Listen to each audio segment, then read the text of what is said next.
Today we're going to be talking about the Lifesaver vehicle ignition interlock device. This is something you get when the fun police catch up with you, as they did with me some time ago. You might be required to have one of these on your vehicle. Maybe you've had one, maybe not. Maybe you know somebody who's had one. Maybe that somebody you know didn't have one, but they had a brother, sister, cousin, roommate, uncle, I guess, that had one. Anyway, I used to have a drinking problem. Every night, every night after work, every day. If I wasn't at work, I was drinking. And it finally caught up with me. I wanted to quit forever. It was just a hellish cycle. You know, they say you gotta hit bottom.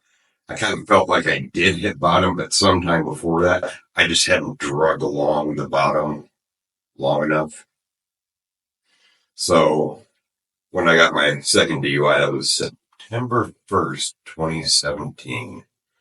And I haven't had a drink since then. I decided then, you know what? The courts make your life a living hell.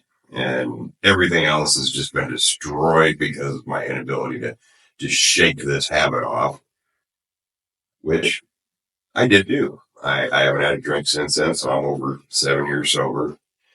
But my license was barred. That's a whole DOT mess.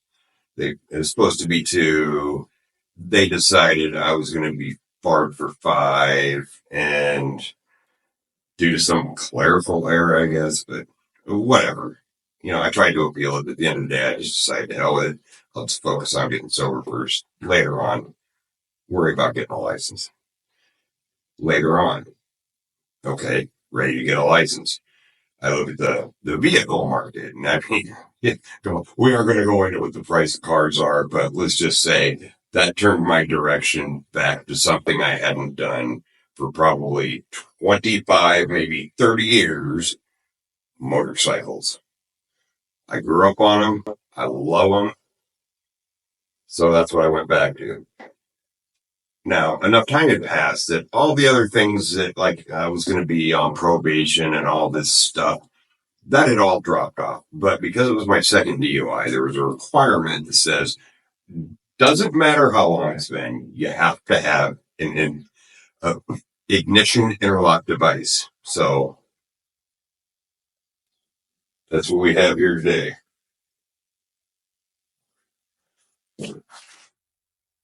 The Lifesaver vehicle ignition interlock device.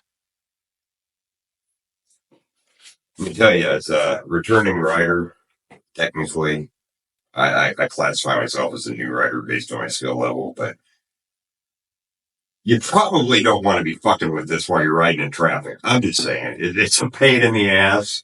So think about that. So I'm bringing you over here. How's that sound?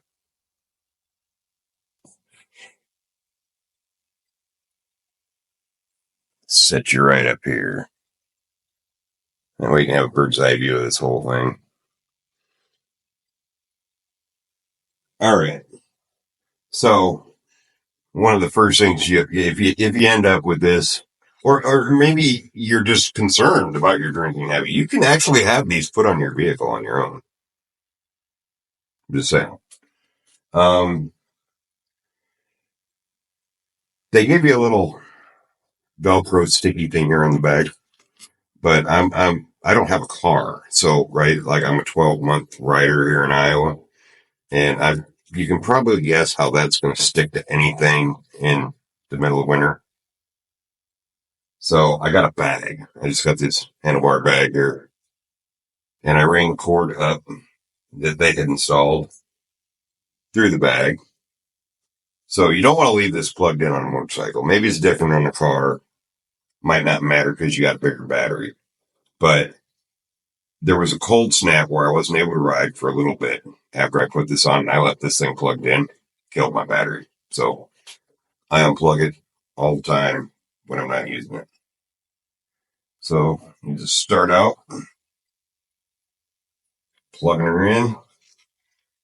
The wait light comes on. It'll make a little sound, bitch at you, let you know it's doing its thing. And then we got to play the waiting game here.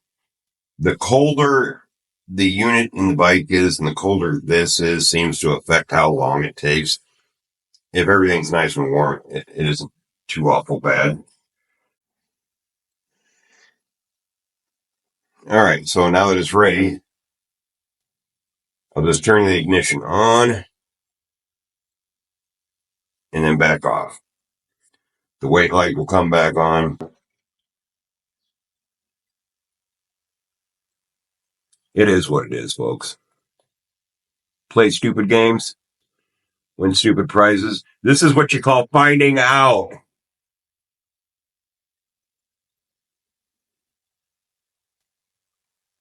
So, here we go. Still finding out. Waiting. All right, now I got to make a stupid sound when I blow.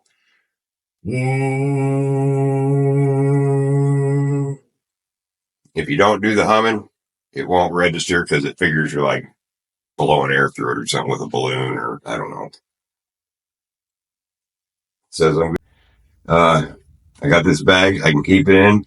I can zip it shut. Velcro the flap down. Leave it in there.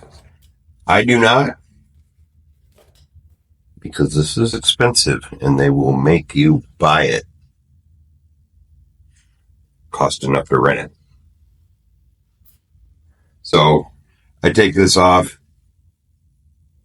Take it with me every time. That way my battery doesn't go dead. This doesn't get stolen or damaged. It's also worthy of note.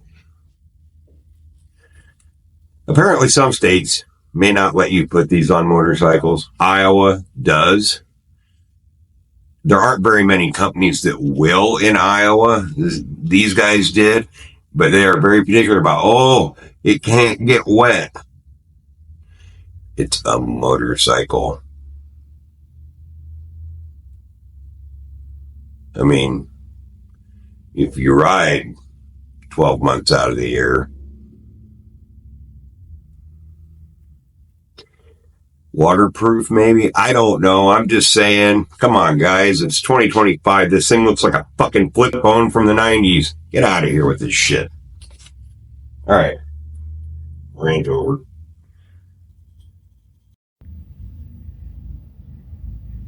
Here we have the lovely and new, only 15 miles, 2024 NX500. Can't ride it yet because that does not have the ignition interlock device on it. So I won't be able to ride that till about December-ish. Late November, early December, sometime around then. That's when I get done with all that funny business. So here it sits. And over here, I have a pile of parts. We've got all kinds of parts in there, and there's more coming. There should be a couple of decent sized boxes showing up yet, but we're gonna just upgrade this thing to the hilt.